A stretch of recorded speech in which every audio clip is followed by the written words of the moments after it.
State bank of India कह रहा है कागज नहीं दिखाएंगे। किसने चंदा दिया उसका कागज नहीं दिखाएंगे।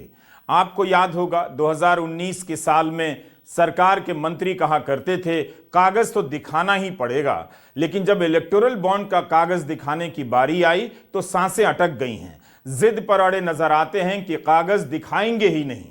पत्रकार नितिन सेठी और तपस्या ने इलेक्टोरल बॉन्ड पर अपनी रिपोर्ट में लिखा है कि कोर्ट में अपनी दलील की तैयारी में सरकार ने दर्ज किया है कि खरीदार का रिकॉर्ड हमेशा बैंकिंग सिस्टम में रहता है और जब कोई जांच एजेंसी चाहे तो निकाला जा सकता है, मगर अब बैंक कह रहा है कागज नहीं दिखाएंगे।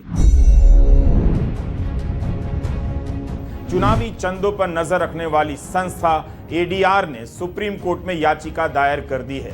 एडीआर की तरफ से वकील प्रशांत भूषण ने याचिका में कोर्ट से मांग की है कि भारतीय स्टेट बैंक के खिलाफ अवमानना की कार्रवाई होनी चाहिए। स्टेट बैंक ने जानबूझकर सुप्रीम कोर्ट की संवैधानिक पीठ के फैसले का पालन नहीं किया है। एडीआर ने अवमानना याचिका में एसबीआई की अपील को चुनौती देते हुए कहा है कि यह पूरी तरह से दुर्भावनापूर्ण है और लोकसभा चुनावों से पहले पारदर्शिता के प्रयासों को विफल करने की कोशिश है। एडीआर ने यह भी कहा है कि भारतीय स्टेट बैंक के पास इलेक्टोरल बॉन्ड पर जानकारी को तेजी से जमा करने और प्रकट करने के लिए आवश्यक बुनियादी ढांचा मौजूद है। इनकी मदद से आसानी से रिपोर्ट तैयार की जा सकती है, लेकिन बैंक ने न सिर्फ नागरिकों के जानने के अधिकार को कुचला है, बल्कि सुप्रीम कोर्ट की अथॉरिटी यानी उसकी सत्ता को भी चुनौती देने का प्रयास किया है। एडीआर की याचिका के अलावा आज रिपोर्टर्स कलेक्टिव के नितिन सेठी और तपस्या ने अपनी खोजी रिपोर्ट में स्टेट बैंक की तमाम दलीलों की धज्जियां उड़ा दी हैं। दिखा दिया है कि जब सरकार जानकारी मांगती है तब स्टेट बैंक इलेक्टोरल बॉन्ड की सारी जानकारी झट से दे आया था, लेकिन कोर्ट ने कहा तो जानकारी नहीं दी जा रही है। स्टेट बैंक ऑफ इंडिया चारों तरफ से घिर गया है। आप इस वीडियो को आखिर तक धीरज के साथ देखिए। प्रशांत भूषण ने इस मामले में तुरंत सुनवाई की मांग की है।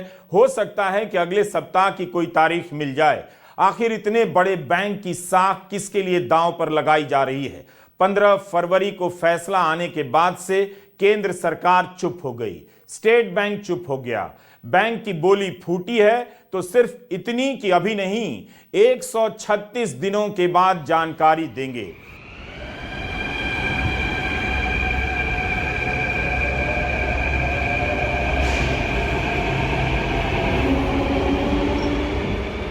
नागरिकों को क्यों 136 दिनों का इंतजार कराया जा रहा है, जब खुद मोदी सरकार एक दिन अपना प्रचार नहीं रोक सकती है?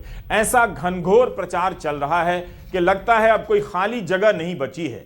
इन विज्ञापनों में मोदी हर चीज की गारंटी दे रहे हैं, लेकिन इलेक्टोरल बॉन्ड की सूचना की गारंटी क्यों नहीं दे सकते?